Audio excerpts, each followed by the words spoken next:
Shalom, mari kita dengarkan pengumuman sepekan Gereja GBS Kapernaum, Surabaya. Ibadah Raya disertai perjamuan suci Minggu 1 Mei 2022 akan dilayani oleh Bapak Gembala. Ibadah Paskara Sawah disertai perjamuan suci Minggu 1 Mei 2022 akan dilayani oleh Bapak Gembala. Ibadah Yud Sabtu 30 April 2022 akan dilayani oleh Saudari Apliana Bora. Ibadah sekolah minggu setiap hari Minggu pukul 11 siang. Bagi Bapak Ibu yang memiliki anak, silakan sekolah minggu pukul 11 siang.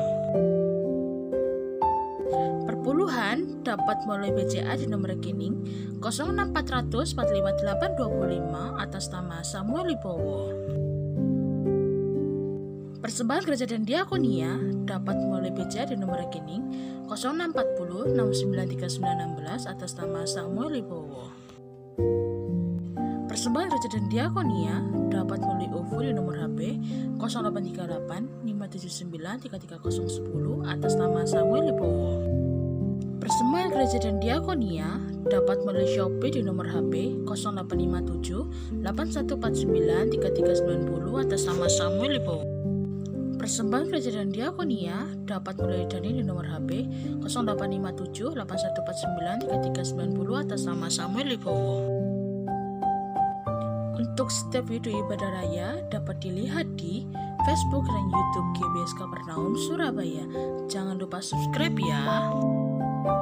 Kami, segenap pengurus dan jemaat GBS Kapernaum mengucapkan selamat ulang tahun bagi yang berulang tahun di bulan ini. Tuhan Yesus Kristus memberkati. Bagi Bapak Ibu yang rindu di Baptis Selam, dapat mengambil formulir pendaftaran di Bapak Gembala Sidang. Bagi Bapak Ibu yang rindu didoakan, dapat menghubungi Bapak Gembala di nomor 0838 579 33010. Sekian pengumuman. Tuhan Yesus Kristus memberkati.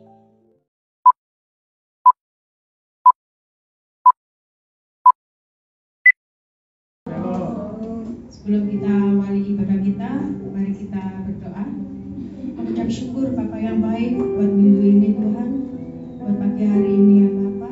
Kami percaya karena kasih anugerah-Mu Tuhan, kami boleh berkumpul kembali di tempat ini bersatu hati untuk memuji dan menyembah-Mu ya Bapa. Ini hati kami Tuhan, kiranya Engkau sucikan mulut pikiran hati kami ya Bapa. Ampuni setiap pelanggaran yang telah kami perbuat Tuhan, hingga apa yang kami naikkan melalui pujian penyembahan kami boleh berkenan di hadapan-Mu dan membawa dupa yang harum di hadapan-Mu Tuhan. Bapa, kami berdoa buat saudara kami yang saat ini masih ada di perjalanan Tuhan. Sertai Tuhan hingga tempat ini dengan selamat ya Bapa. Saat ini juga yang berbeban berat Tuhan, Kau beri kelegaan ya Bapa. Yang sakit Tuhan, Kau sembuhkan ya Bapa. Saat ini kami siap memuji dan menyembah-Mu Tuhan. Terima kasih Yesus. Haleluya. Amin.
kami, berikan hati kami dan jiwa kami untuk Engkau Tuhan.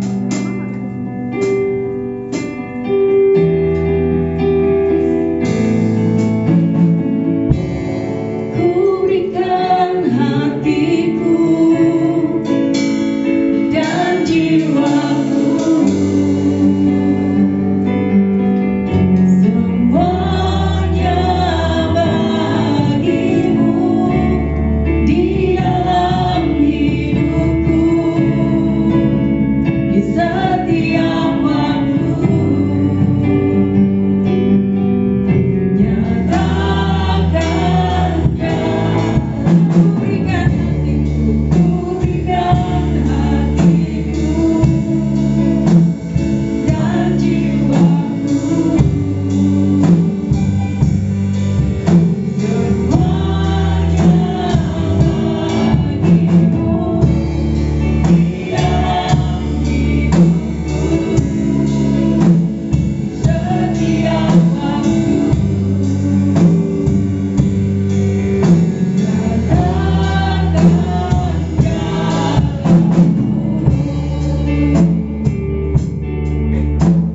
Inilah hidup Tuhan. Inilah hidupku kepadamu.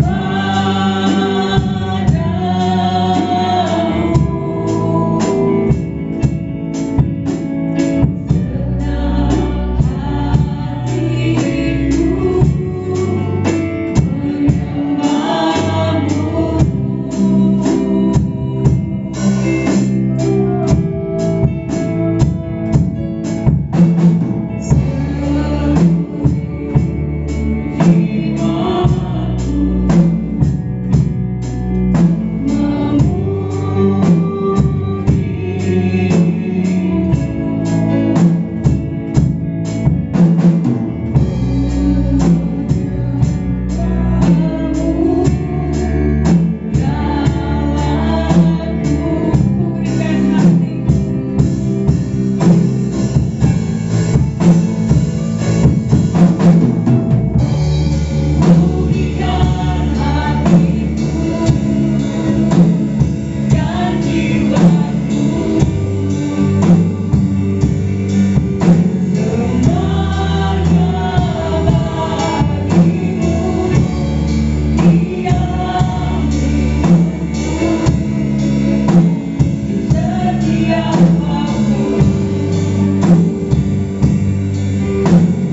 hatiku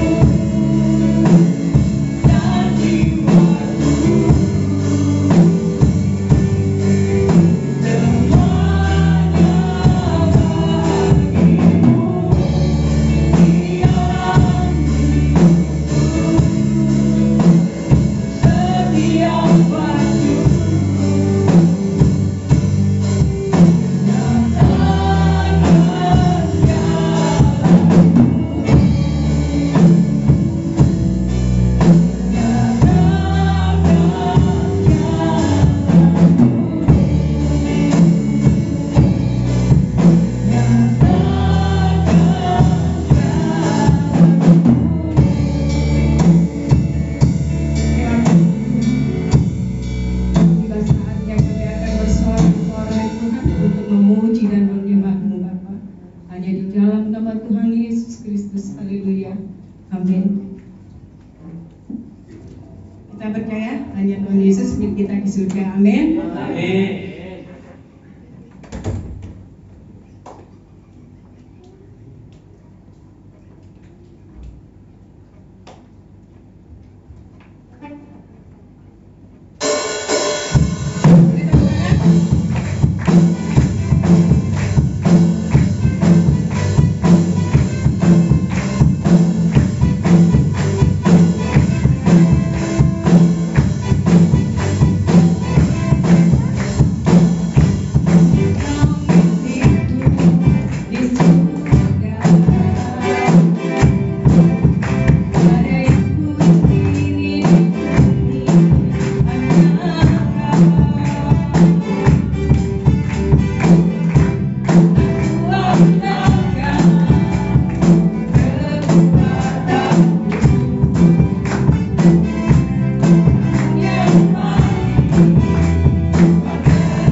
Tuhan Yesus Tuhan kita.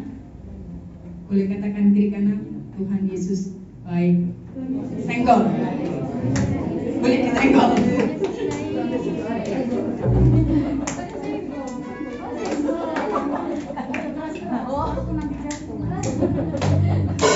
Boleh teman-teman?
Tuhan baik, kita saut-sautan ya.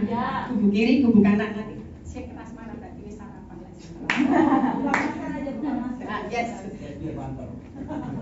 Plus. Oke. Nanti Mas bantu.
kesaksian.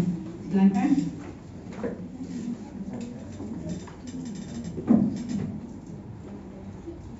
Mari, ada yang mau bersaksi?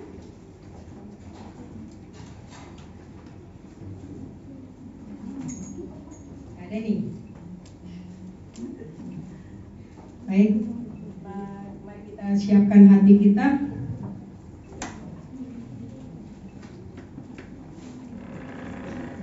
Kita mendengarkan firman Tuhan.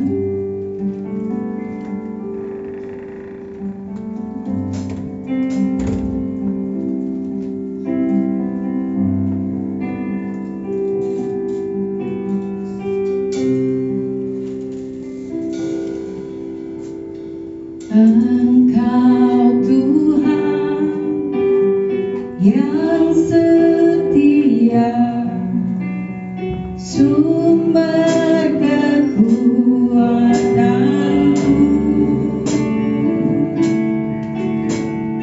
Engkau Yesus, juru selamatku, harapanku, jawabanku. Yesus, kau segalanya bagiku, Tuhan.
yang Kau telah berikan kepada kami, sehingga kami senantiasa setiap pagi kami menerima rahmat-Mu yang selalu baru bagi kami.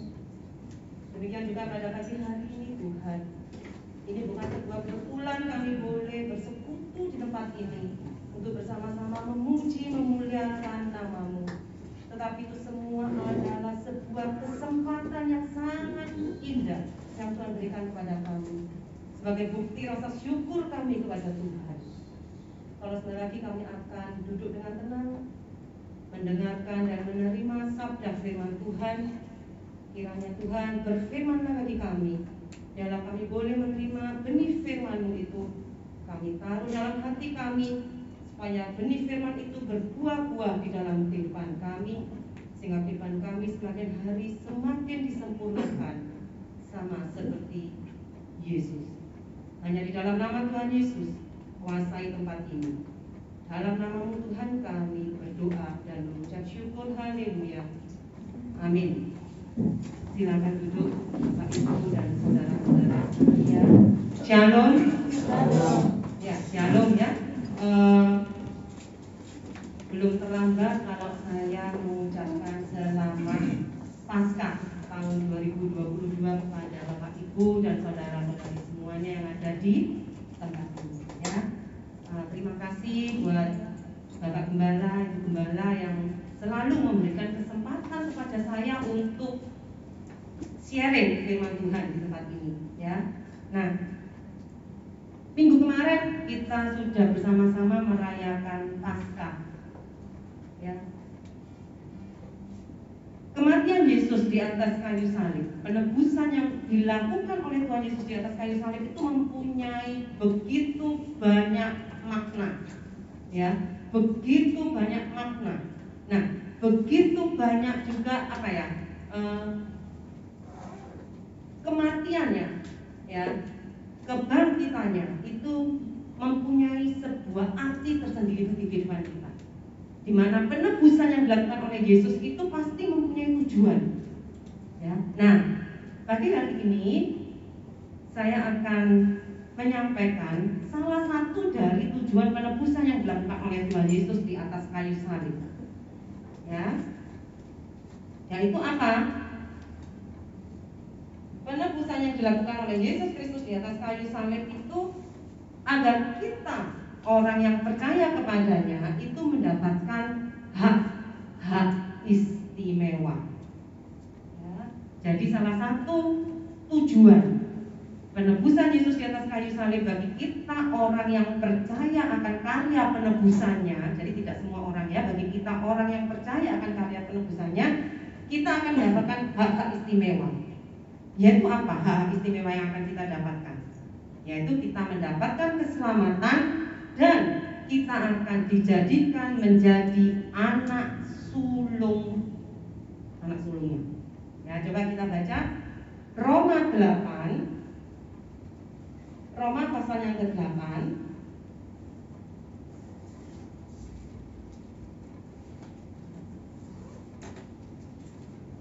ayat yang ke-14, kemudian kita lompat ayat yang ke-17. Roma pasal yang ke-8 ayat yang ke-14, kemudian kita lompat ayat yang ke-17 ya, saya bacakan. Semua orang yang dipimpin Roh Allah adalah anak Allah. Saya ulangi ya, Roma 8 ayat 14. Semua orang yang dipimpin Roh Allah adalah anak Allah. Lompat ayat yang ke-17. Dan jika kita adalah anak, maka kita juga adalah ahli waris. Maksudnya orang-orang yang berhak menerima janji-janji Allah, yang akan menerimanya bersama-sama dengan Kristus. Yaitu jika kita menderita bersama-sama dengan Dia, supaya kita juga dipermuliakan bersama-sama dengan Dia. Menderita bersama-sama dengan Kristus artinya apa? Kita menerima karya penebusan Yesus Kristus di dalam kehidupan kita. Ya, kita memaknai penderitaan Kristus itu dengan benar di dalam kehidupan kita. Ya, kemudian kita baca lagi di Galatia.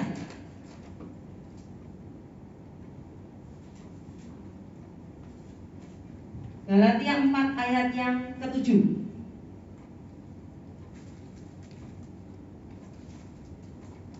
Galatia pasal yang keempat ayat yang ke-7.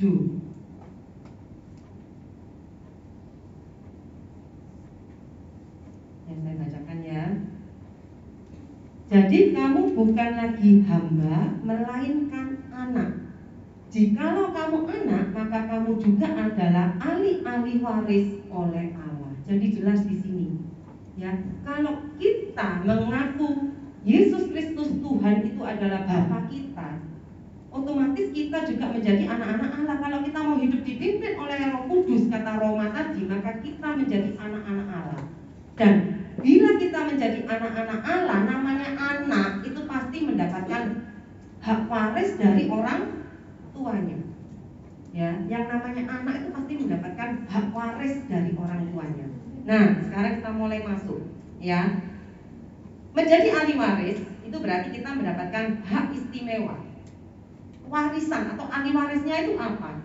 Kita menerima, kita memiliki, dan kita berhak menikmati janji-janji Allah. Jadi warisannya itu apa? Warisannya itu kita tuh menerima, ya, memiliki dan menikmati janji-janji Allah.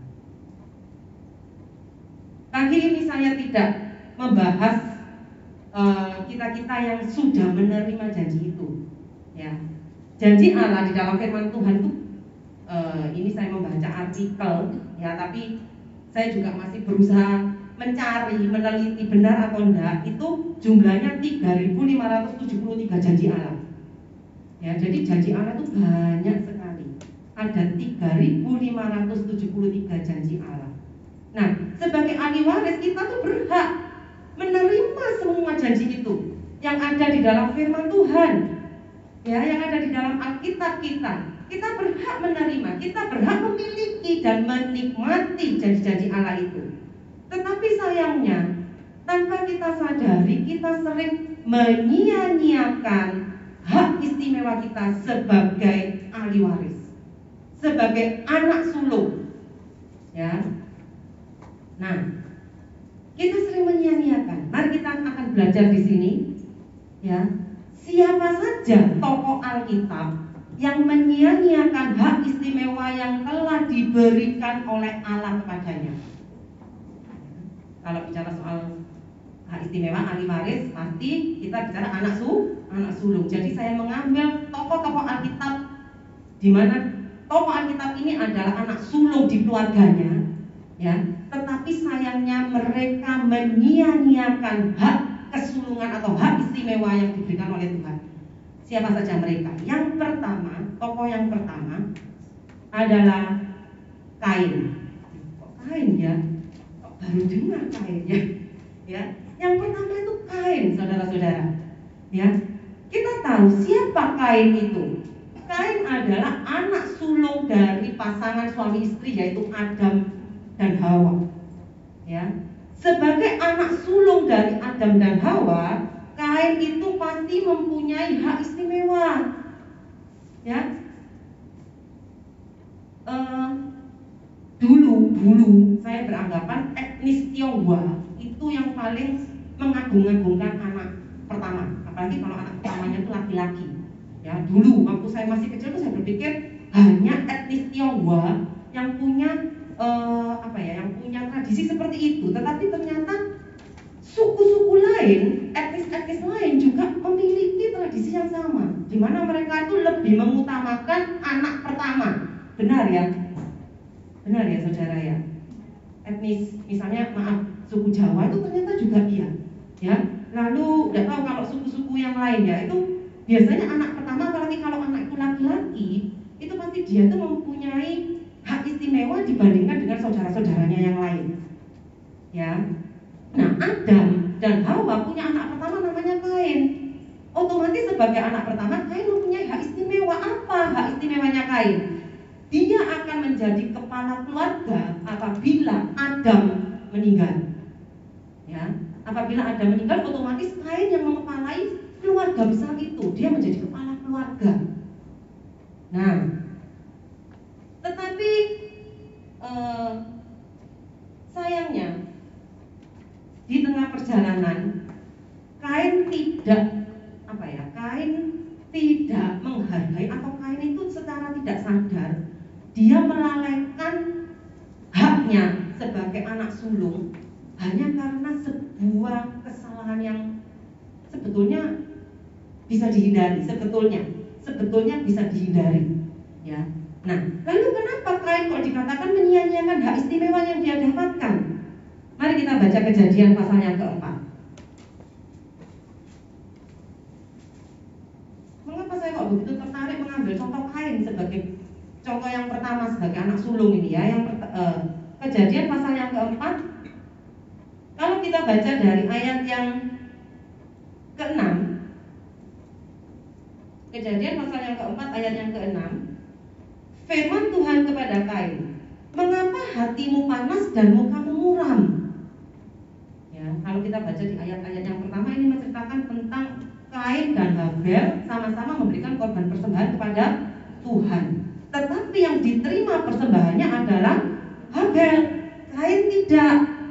Ya, lalu timbul berbagai macam pendapat. Oh ya, persembahannya Kain itu tidak diterima karena Kain hanya mempersembahkan buah-buahan, hasil bumi kayak padi, pokoknya gandum, pokoknya dia tuh hasil pertanian. Sedangkan Habel itu anak domba yang disembelih, ada darah yang tertumpah.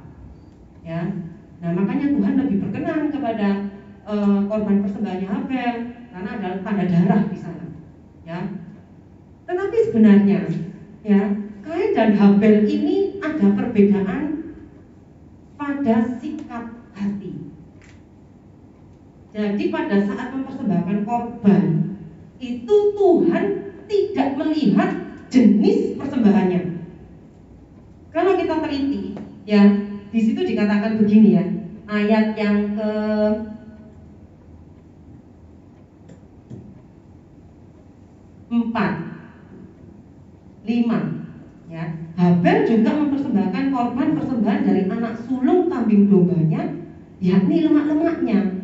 Maka Tuhan mengindahkan Habel. Jadi orangnya dulu yang disebut. Tuhan mengindahkan Habel.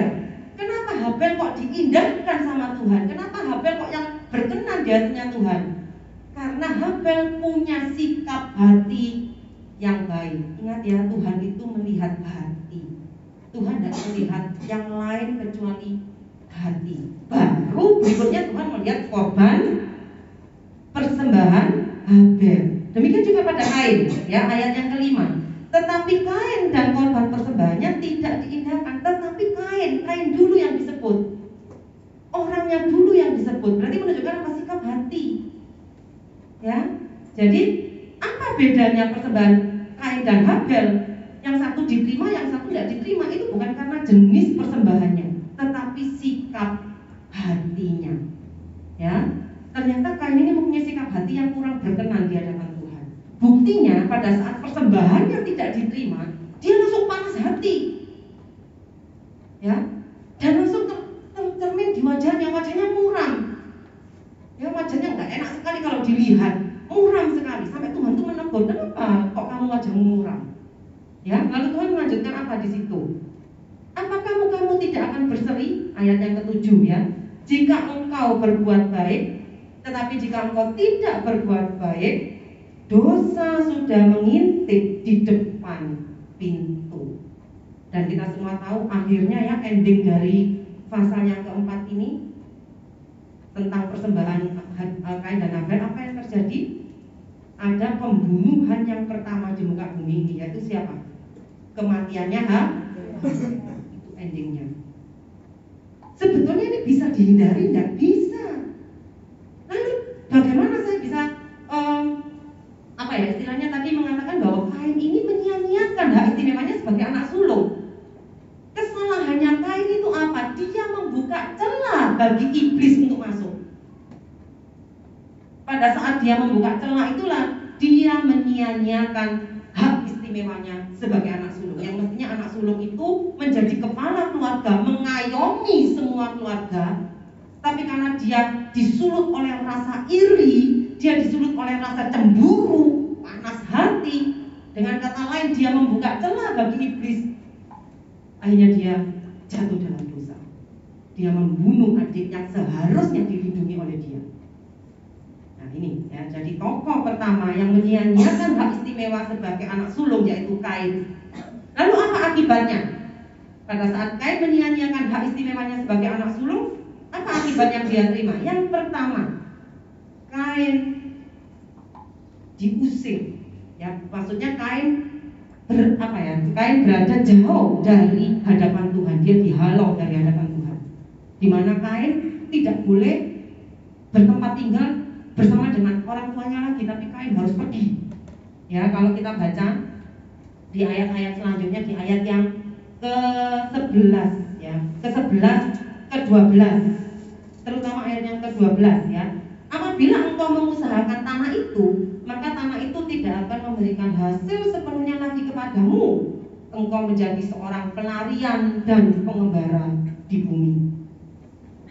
Jadi Kain pergi menuju ke tanah Nod, ya. Mana Nod itu artinya mengembara, ya.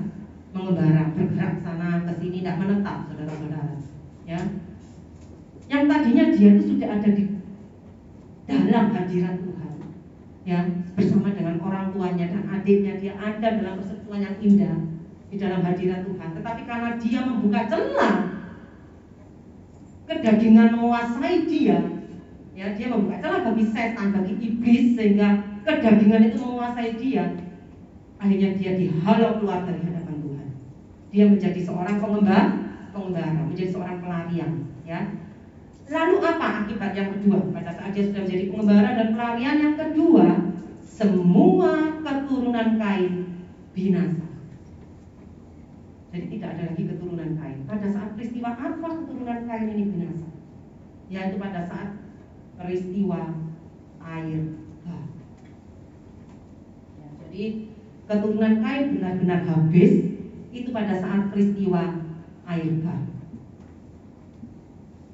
Jadi tidak gampang, saudara-saudara, ya. Kita itu terkadang memang manusia ini tidak pernah sadar, ya. Kadang kita itu sering kali kita itu menyia-nyiakan hak istimewa yang sudah Tuhan berikan kepada kita itu karena masalah-masalah sepele sebetulnya, ya. Tetapi dampaknya besar, seperti Kain ini tadi, menjadi pengembara dan semua keturunannya dihapus dari muka bumi.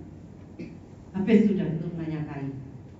Ya, lalu Kain yang sudah jatuh, ya, istilahnya Kain yang sudah menyia-nyiakan hak istimewa, kemana sekarang hak istimewanya Kain ini? Kemana? Apakah hilang begitu saja? Atau ada yang melanjutkan? Siapa kira-kira yang mendapatkan hak istimewa penggantinya Kain ini? Yaitu Set. Ya, bukan Habel. Habel kan sudah meninggal, saudara. Ya. Jadi setelah Kain gagal, maka hak istimewa itu, ya, Tuhan itu kalau sudah memberikan hak, sudah memberikan sesuatu kepada kita, tidak mungkin diambil balik, saudara. Jadi jangan salah, ya. Tuhan akan terus meneruskan perjanjiannya. Apabila ini gagal, ya, Tuhan pasti akan terus melanjutkan perjanjiannya. Tidak mungkin bisa dibatalkan kalau Tuhan sudah berjanji itu. Amin, saudara. Ya. Kalau Tuhan sudah berjanji memberikan perjanjian, dan apabila orang yang mendapatkan perjanjian itu gagal, perjanjian itu tidak akan hilang. Tuhan akan terus melanjutkan perjanjiannya, ya, karena Dia itu Allah yang tidak pernah ingkar janji, ya. Nah, jadi pada saat Allah sudah memberikan perjanjiannya, memberikan hak warisnya kepada Kain, Kain gagal, jelas-jelas sudah gagal. Lalu Allah tidak bilang, ya sudah, karena Kain gagal tak tarik balik aja, enggak. Tapi Allah melanjutkannya ke Set, ya. Nah, Set yang mendapatkan hak istimewa ini, apa hak istimewanya Set? Kalau tadi Kain kan dia mengepalai, ya, sebagai anak sulung otomatis dia menjadi kepala keluarga. Nah, Set, hak istimewa apa yang didapatkan oleh Set? Yang pertama, ya, di zamannya Set, kalau kita baca di Kejadian 5, ya, di zamannya Set itu Kejadian 4 ayat 17, lalu Kejadian 5 ya 1 sampai 20 sampai 32. Pada saat Set mempunyai anak yang bernama Enos, ya. Jadi Set mempunyai anak yang bernama Enos. keturunan-keturunannya Enos ya, sampai di Enos itu pertama kali manusia menyebut nama Allah. Ya, jadi sebelum itu tidak ada sebutan Allah itu. Ya. Orang-orang atau manusia yang hidup pada zaman itu mulai memanggil Allah itu pada zamannya Enos, dan Enos ini adalah anaknya Set. Ya, jadi itu hak istimewa yang pertama. Hak istimewa yang kedua, coba kalau kita baca. Ya. Yang kedua, keturunan Set. Nah, keturunan Set itu mendapatkan anugerah keselamatan ya, dan juga hidup kekal. Siapa yang kira-kira mendapatkan anugerah keselamatan? Itu ada di pasal 5 ya, kalau dicari, diteliti ya. Ya. Kalau kita baca sekarang tidak keburu waktunya nanti. Jadi ini PR buat saudara-saudara, Bapak Ibu ya, saudara-saudara yang hadir, nanti dibaca ya. Yang mendapatkan anugerah keselamatan keturunannya Set itu yaitu Nuh. Nuh itu keturunannya Set. Ya. Nuh ini mendapatkan anugerah keselamatan di mana semua manusia pada saat itu mati binasa.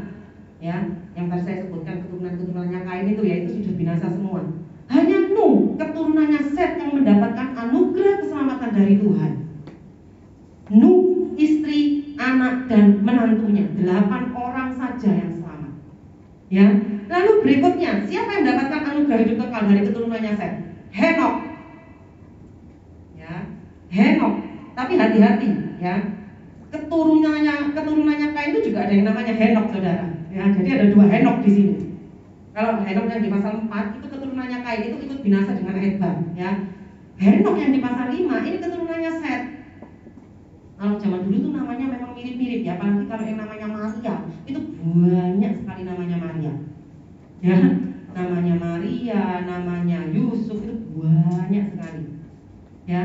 Nah, Henok yang ada di pasal kelima ini keturunannya Set, dia mendapatkan anugerah hidup kekal. Di mana dikatakan Henok itu tidak mengalami kematian. Dia diangkat hidup-hidup ke surga. Nah, jadi saya berikan 2 sisi ya. Bagaimana kehidupan orang yang menyia-nyiakan hak istimewa dengan bagaimana orang yang mendapatkan dan menghargai hak istimewa yang dari Tuhan ini. Ya. Nah, sekarang kita masuk tokoh yang kedua. Nah, kalau ini pasti Bapak Ibu dan saudara sudah hafal semua. Anak sulung siapa kira-kira yang menyia-nyiakan hak istimewa dari Tuhan yang kedua? Esau. Ini memang sudah terkenal ya, Esau. Ya. Nah, Esau itu ada kisahnya di Kejadian pasalnya ke-25 ayat yang ke-29 sampai ke-34. Ya, jadi kisahnya Esau itu ada di Kejadian 25 ayat 29 sampai 34. Di situ diceritakan, kita sudah tahu semua ya. Pada saat itu Esau baru saja pulang dari berburu ceritanya. Dia capek dalam kondisi lapar, ya.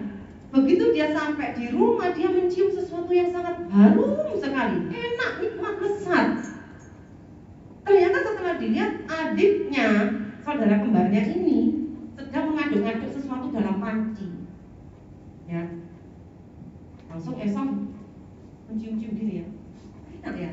Lalu dia menghampiri Yakub. Apa itu yang merah-merah di panci itu? Ya. Dan kita semua sudah tahu ceritanya, ya. Yakub mengatakan, oh yang masak sop merah, sup kacang merah, ya, gornebon ya namanya ya. Bahasa apanya itu? Bahasa Manado atau mana itu? Sup kacang merah itu apa? Gornebon atau apa itu? Ya, nah seperti itu ya, itu. Ya, sup kacang merah. Nah, karena rasa lapar yang sudah tidak tertahankan lagi, ya, Esau langsung minta, aku minta 1 mangkok, aku lapar ini, aku minta 1 mangkok, cepet, hidangkan 1 mangkok buat aku. Yakub ini memang akalnya panjang, ya. Akalnya tuh pintar sekali Yakub, cerdik, ya. Yakub bilang seperti ini, boleh kamu tak kasih 1 mangkok, ya, kita barter, kata Yakub. Barter? Apa yang kamu inginkan dari aku? Tukarkan hak kesulunganmu dengan semangkuk kacang merah ini. Karena sudah lapar saudara ya, orang lapar tuh apa ya? Akal sehatnya tuh kadang tidak jalan. Ya wes pokoknya makan dulu, itu urusan belakangan. Ya yang penting perutku ini kenyang dulu. Ya sudah wes, ya sudah deal ya. Sudah, lagian aku mau mati kok. Lagian nanti pada akhirnya aku juga mati. Buat apa hak kesulungan, kata Esau. Ya, aku loh nantinya juga mati. Terus tidak butuh aku hak kesulungan. Sudah, sini yang penting sekarang aku hidup. Ya, karena aku lapar. Ya, aku tidak mau mati sekarang, aku mau makan dulu ini. Kalau hak kesulungan itu ambil sudah tidak apa-apa lah. Langsung dia makan. Nah, kalau kita lihat betapa bodohnya perbuatannya Esau ini, beda dengan Yakub. Yakub tahu, ya, seberapa pentingnya, seberapa besarnya makna dari hak kesulungan itu. Nilai dari hak kesulungan itu Yakub tuh lebih tahu daripada Esau. Ya, Esau memandang rendah hak kesulungan. Coba kita baca di Ibrani 12 ayat yang ke-16. Ibrani pasal yang ke-12 ayat yang ke-16. Ibrani 12 ayat yang ke-16.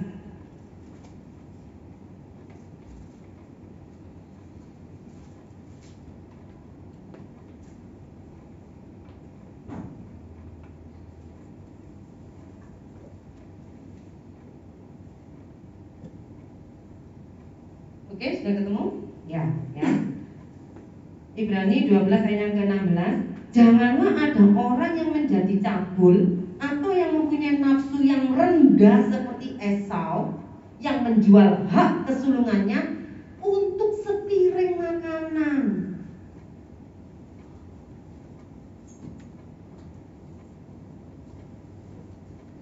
Hanya untuk sepiring makanan Esau menukar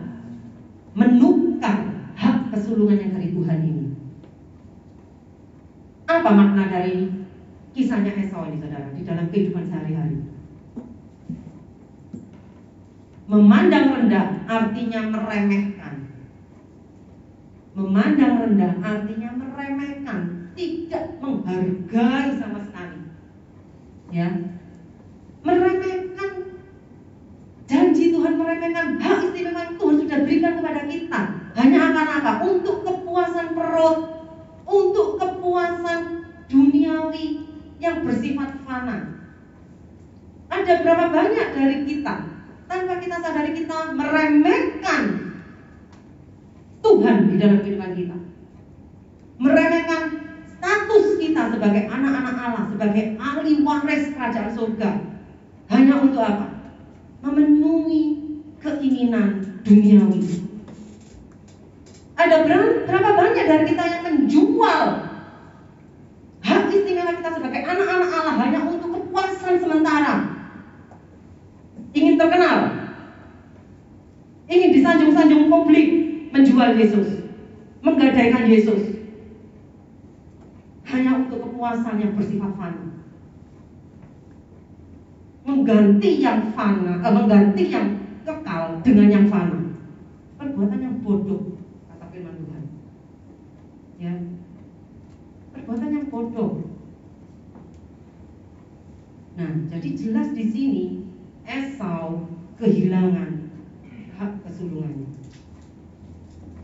Padahal hak kesulungan apa yang akan didapatkan oleh Esau kalau dia mempertahankan itu? Hak kesulungan itu mencakup dua dimensi, ya, jasmani dan rohani. Kalau jasmani kita tahu semua ya, ini sudah umum. Kita akan mendapatkan warisan yang lebih besar daripada saudara-saudara yang lain. Zaman itu, zaman perjanjian lama, warisannya itu tanah, saudara. Kalau sekarang macam-macam ya, ada yang deposito mungkin ya, atau ada perusahaan, mungkin pabrik atau apa ya. Kalau zaman dulu tanah. Selain mendapatkan warisan, dia mendapatkan kedudukan yang terhormat di antara semua sukunya. Jadi dia menjadi kepala suku. Dia mendapatkan kedudukan yang terhormat. Lalu kalau dimensi secara rohani, ya kalau kita lihat hubungan secara rohani, yaitu apa? Dia tuh menjadi imam di keluarganya. Imam artinya menjadi perantara antara Tuhan dengan anggota keluarganya. Jadi ada otoritas ilahi. Esau nggak ngerti nih. Karena nggak ngerti, dia memandang remeh. Dia pikirnya dangkal, malah tanah aja loh. Ya itu tadi dia ngomong, aku bentar lagi ya. Toh pada akhirnya aku juga mati. Buat apa? Yakub beda. Yakub tak paham. Tidak hanya meliputi jasmani, rohani yang penting. Itu Yakub tangkap semuanya. Ternyata ada otoritas ilahi di dalamnya. Menjadi perantara Tuhan dengan semua anggota keluarga. Bicara soal meremehkan kasih karunia, ya, memandang rendah itu tuh meremehkan. Saya teringat pada satu tokoh lagi, ya, dia juga sama-sama menyia-nyiakan hak istimewa, menyia-nyiakan kesempatan yang Tuhan kasih, meremehkan kasih karunia Tuhan. Yaitu siapa? Ada yang bisa menebak kira-kira siapa tokoh ini? Perempuan dia. Saya kasih clue-nya. Dia seorang perempuan. Dia meremehkan kasih karunia Tuhan. Siapa dia? Istri Lot. Jadi pada saat saya membaca kisahnya Esau, memandang rendah, saya cari ya memandang rendah itu apa persamaannya. Oh, ternyata meremehkan kasih karunia. Meremehkan kasih karunia, menyia-nyiakan kasih karunia. Langsung saya teringat istri Lot. Coba kita baca sebentar ya. Sebentar aja. Kisahnya istri Lot itu ada di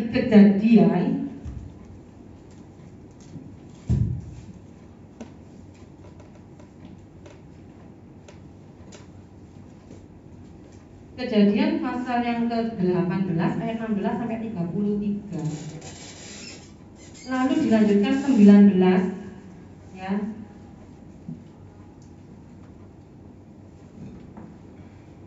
Sampai ayat yang ke-26.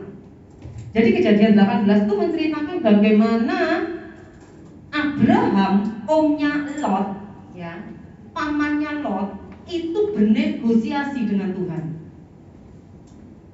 Waktu itu Lot tinggal di sebuah tempat di dekatnya Sodom dan Gomora. Ya, jadi tidak seberapa jauh lah, saya tidak tahu berapa jaraknya antara tempat tinggalnya Lot dengan Sodom dan Gomora, itu saya tidak tahu. Yang jelas yang kita dikatakan Lot memilih tempat di dekat Sodom dan Gomora. Ya, ini ceritanya panjang ya, dimana ini peristiwa ini terjadi karena gembalanya Lot sama gembalanya Abraham itu bertengkar. Dulu kan sama Abraham kan sama-sama berkelana ya, mengembara yang disuruh Tuhan untuk meninggalkan tanah kelahirannya itu. Nah, Lot ini ikut pamannya, paman aku ikut, ya sudah ikut, ya. Nah, di tengah jalan karena mereka sama-sama kaya, Abraham kaya, Lot juga otomatis juga ikut kaya, ya, punya ternak yang banyak. Nah, mereka itu mengembalakan di satu padang rumput, otomatis kurang. Wah, ini gembalanya Lot mulai ini apa? Resah dan gelisah ya. Waduh, ini domba-domba kita kok kalah ini, makan rumputnya kok lebih cepat gembalanya Abraham, domba-dombanya Abraham, ya. Nah, hanya mereka bertengkar, berebut padang rumput. Dari pertengkaran inilah maka Abraham mengambil jalan tengah. Ya sudah, supaya tidak bertengkar, ya. Wes sama-sama enak, kita berpisah saja di sini, ya. Sebagai seorang paman, mestinya Abraham itu berhak menentukan dulu pilihan, tapi Abraham tidak mau. Ya, singkat cerita, Abraham memberikan kesempatan kepada Lot untuk memilih dulu Lot mau kemana. Lalu Lot melihat ke kanan, ke kiri, diputeri semua ya. Wah, dia melihat, bisa mana yang bagus? Oh, sudah aku menentukan sana aja. Yang dipilih oleh Lot adalah suatu tempat di dekat Sodom dan Gomora dan memang subur sekali. Ya sudah, akhirnya mereka berpisah. Ya, nah. Dan ternyata Sodom dan Gomora ini penduduknya jahat sekali, saudara. Ya, kejahatannya itu membuat Tuhan itu sudah istilahnya apa ya, gemes gitu ya. Makanya Tuhan ingin menghukum Sodom dan Gomora. Nah, di pasal yang ke-18 ini dari ayat yang ke-16 kalau kita baca perikopnya, di situ dikatakan doa syafaat Abraham untuk Sodom. Abraham ingat, Sodom dan Gomora akan dimusnahkan oleh Tuhan, padahal di situ ada keponakanku. Ada keponakanku di sana. Makanya Abraham bernegosiasi dengan Tuhan. Tuhan, kalau ada 50 orang yang bertobat bagaimana? Tidak apa-apa, selamatkan yang 50 orang itu, kata Abraham. Kata Tuhan. Turun lagi. Kalau jumlahnya segini Tuhan, ya sudah tak selamatkan. Kalau segini Tuhan, ya sudah. Ya, sampai jumlah yang paling kecil. Ya, dari jumlah yang banyak sampai dari jumlah 50 sampai akhirnya cuma tinggal 10. Abraham nego terus sama Tuhan. Tuhan ngomong, wes, sudah ya, ini yang terakhir. Kalau ada 10 orang yang bertobat di sana, tak selamatkan yang 10 itu. Sudah. Ya. Nah, ternyata dari 10 itu yang mendapatkan kasih karunia Allah itu cuma keluarganya Lot. Lot istrinya dan 2 putrinya. Ya. Mereka saja yang diselamatkan. Tuhan mengutus malaikatnya untuk memberitahu Lot supaya Lot itu segera mengungsi, pergi dari situ, dari daerah Sodom dan Gomora, karena Sodom dan Gomora akan dihancurkan oleh Tuhan. Ini berarti apa? Hak istimewa. Ini kasih karunia. Sebetulnya Lot itu tidak selamat, saudara. Kalau Abraham tidak berdoa siapa untuk Lot, bernegosiasi dengan Tuhan, ya. Tapi karena Tuhan memberikan kepada Lot itu kasih karunia, ayo wes nurut toh, maksud itu waktu itu. Lalu mereka tuh ngomong, nanti ya kalau kamu sudah keluar dari sini, kamu mendengar suara apa saja di belakang, jangan menoleh, jangan menoleh ke belakang, lurus terus, lari terus, pandang ke depan terus. Di belakang mau mendengar teriakan, mau apa, jangan dihiraukan. Akhirnya mereka berhasil lolos. Mereka keluar dari Sodom dan Gomora, mereka lari terus. Tetapi entah kenapa, ya, mungkin istrinya Lot itu teringat kenangan-kenangan yang indah di Sodom dan Gomora. Mungkin dia teringat tetangganya yang baik, atau mungkin dia teringat apa yang indah-indah di Sodom dan Gomora, atau karena apa. Ya, akhirnya apa yang dilakukan oleh istri Lot? Dia noleh.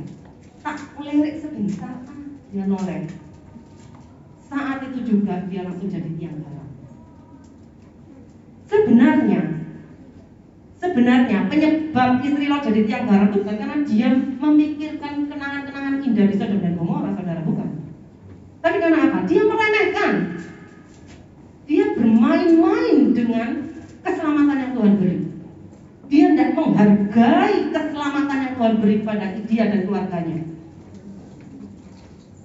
Dengan cara apa? Dia melanggar perintah Tuhan. Hati-hati ya. Jadi ketidaktaatan itu juga berarti kita tuh meremehkan perintah Tuhan. Kita bermain-main dengan perintah Tuhan. Dan karena ketidaktaatan, kita juga akan kehilangan hak istimewa. Lalu yang ketiga, yang terakhir, tokoh yang terakhir yang bisa saya ambil di sini, dia juga anak sulung, ya. Dia juga anak sulung, tetapi dia menyia-nyiakan hak istimewanya sebagai anak sulung. Yaitu siapa tokoh ini? Ruben. Jangan tambahi konsum, ya, beda. Ini Ruben saja. Ruben bin Yakub, jangan Ruben konsum, beda, ya. Nah, Ruben adalah anak pertama dari Yakub dan Lea. Sekali lagi sebagai anak pertama, otomatis Ruben ini mendapatkan hak-hak istimewa dibandingkan ke-11 saudaranya yang lain. Bahkan Yakub sendiri mengatakan di dalam Kejadian 49, Kejadian pasal yang ke-49, ayat yang ketiga, ya, ayat yang ketiga, Ruben, engkaulah anak sulungku, kata Yakub, kekuatanku dan permulaan kegagahanku. Engkaulah yang terutama dalam keluhuran. Jadi hak istimewa yang diterima oleh Ruben itu apa? Dia mendapatkan kuasa utama, ya, dia mendapatkan penghormatan, dia dihormati, dia dimuliakan di antara keluarganya. Tapi sayangnya Ruben tidak menghargai atau menyia-nyiakan hak istimewanya sebagai anak sulung. Dengan cara apa dia menyia-nyiakannya? Coba kita lanjutkan ayat yang keempat. Engkau yang membual sebagai air, tidak lagi engkau yang terutama. Berhenti di sini dulu. Jadi karakternya Ruben itu membual seperti air. Membual seperti air itu apa ya? Seperti gelombang air itu loh. Ya, saya tadi baca-baca apa yang membual itu apa ya? Saya cari referensi yang mendukungnya. Membual seperti air itu apa? Kalau kita lempar batu ke sebuah air yang tenang, apa yang terjadi dengan air itu?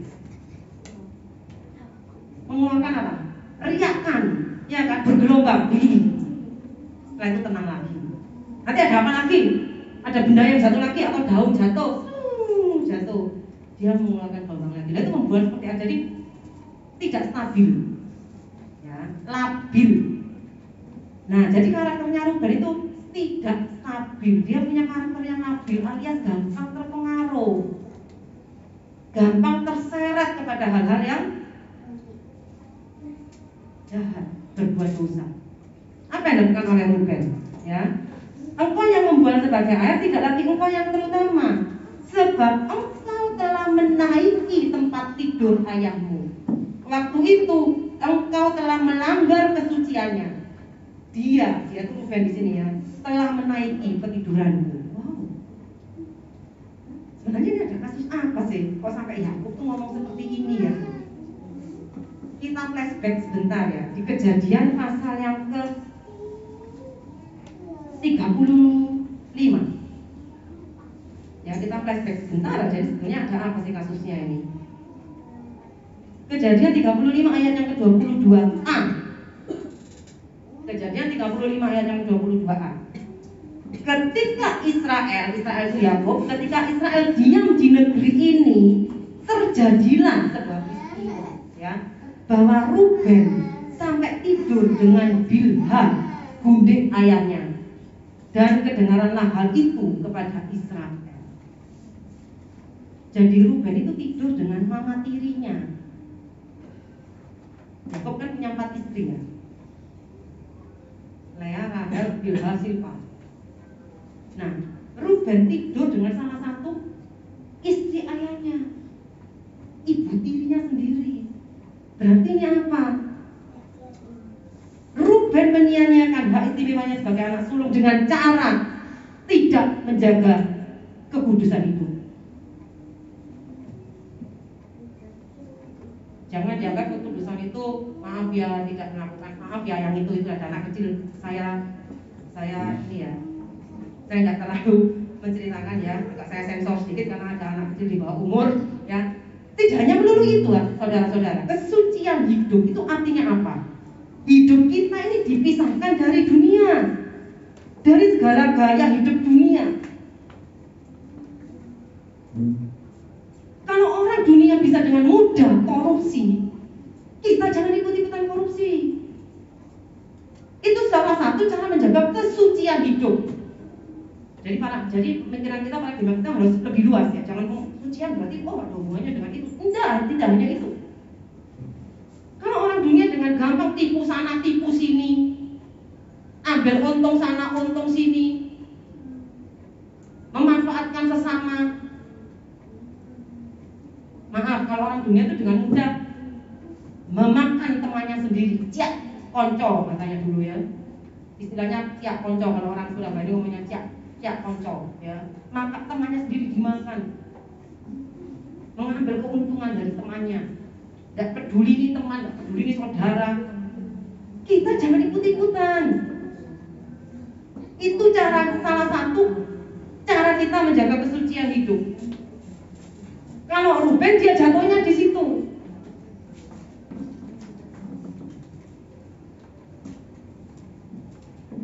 Dia menajiskan tempat tidur ayahnya.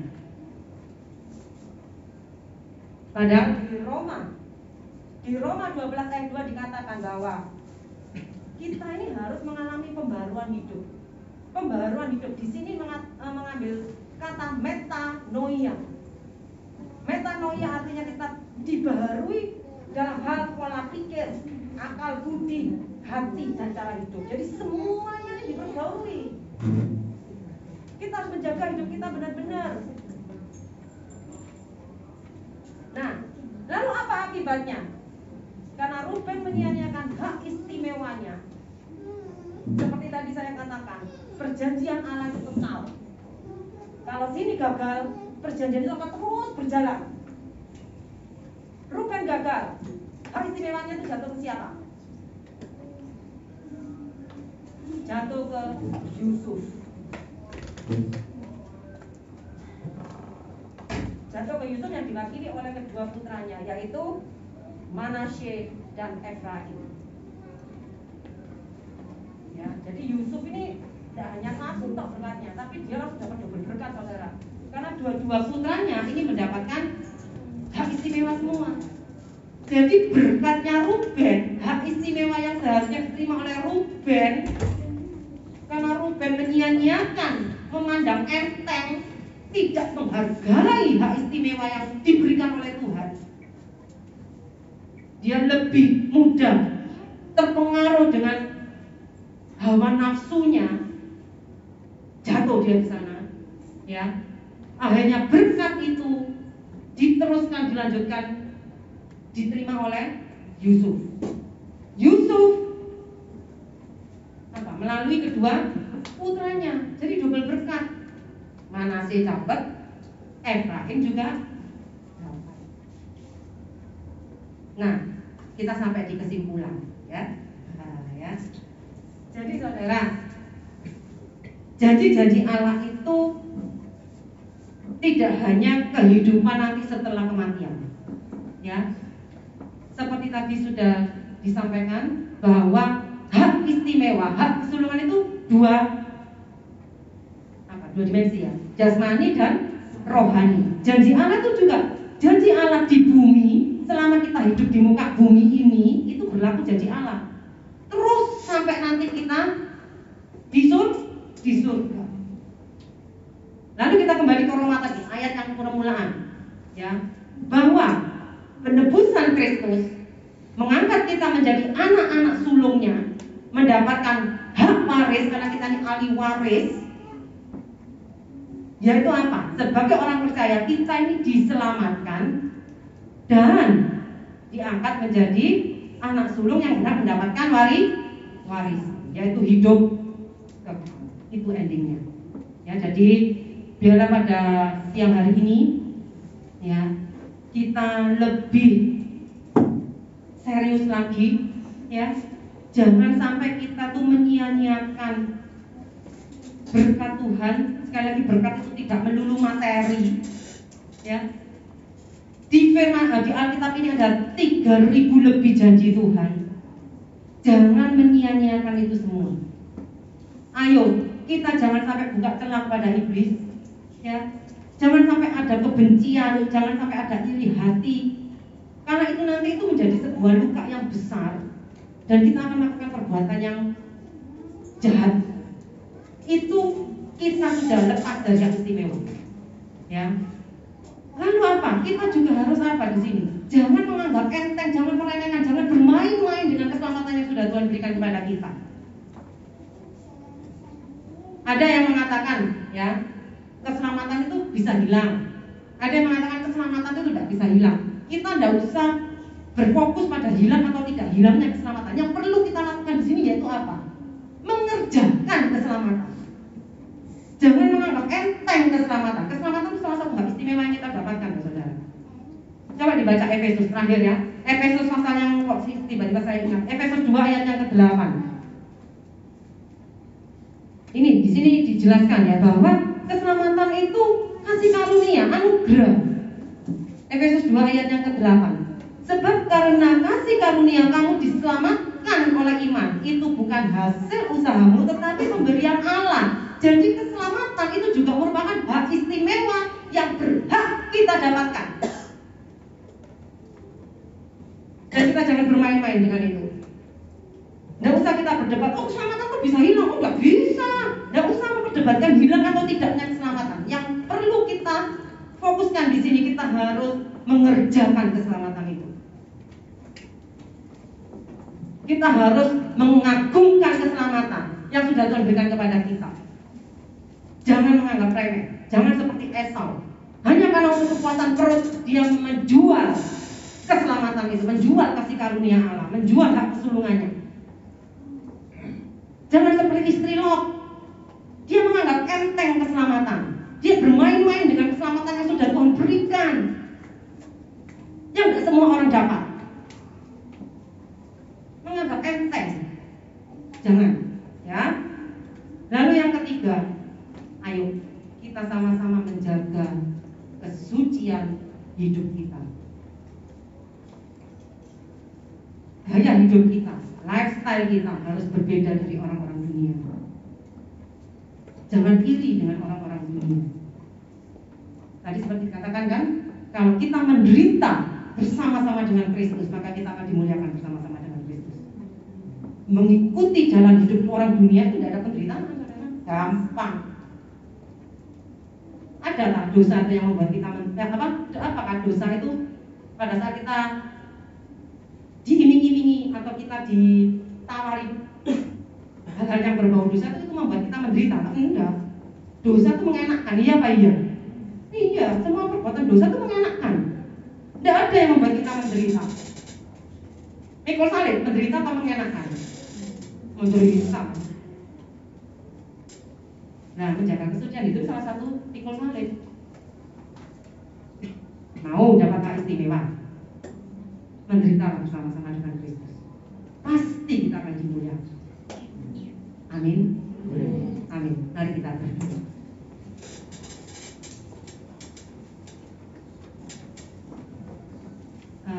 Minta tolong Ripel membantu saya karena biar tadi ya sebelum firman.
Yeah.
Engkau telah menebus segala dosa-dosa kami, karena Engkau mempunyai satu tujuan, yaitu mengangkat kami menjadi anak-anak Allah yang berhak mendapatkan hak waris, mendapatkan hak istimewa.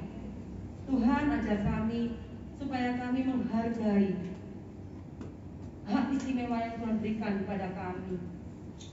Kami tidak mau membuka celah bagi iblis untuk mengobrak-abrik kehidupan kami sehingga kami lepas dari hak istimewa itu. Kami juga tidak mau Tuhan menukar apa yang kekal dengan yang fana, Tuhan. Ampuni kami kalau selama ini kami tanpa sadar, kami sering kali melakukan kebodohan-kebodohan yang pernah dilakukan oleh tokoh-tokoh Alkitab yang sudah kami pelajari pada siang hari ini. Tapi syukur kepadamu Tuhan, kasih-Mu jauh lebih besar daripada segala dosa kesalahan yang kami lakukan, sehingga Engkau masih memberikan kesempatan kepada kami untuk bertobat. Kami juga mau menjaga kehidupan kami agar supaya kami bisa berbeda, membaharui budi kami, membaharui hati pikiran kami, cara hidup kami. Kami mau berbeda dari orang-orang dunia, Tuhan, yang tidak mengenal Engkau. Ajari kami Tuhan, beri kami kekuatan dan kemampuan Roh Kudus, karena bersama-sama dengan Roh Kudus kami sanggup melakukan itu semua. Ya Tuhan, terima kasih, kasih-Mu begitu besar bagi kami. Terima kasih Tuhan. Ampuni kami atas kesalahan-kesalahan yang telah kami lakukan. Terima kasih buat kesempatan siang hari ini. Kami percaya setiap benih firman yang sudah kami terima pada siang hari ini kami simpan dalam hati kami, dalam berbuat dan dapat kami aplikasikan di dalam kehidupan kami. Hanya di dalam nama Tuhan Yesus Kristus kami sudah berdoa, mengucap syukur. Haleluya. Amin. Terima kasih.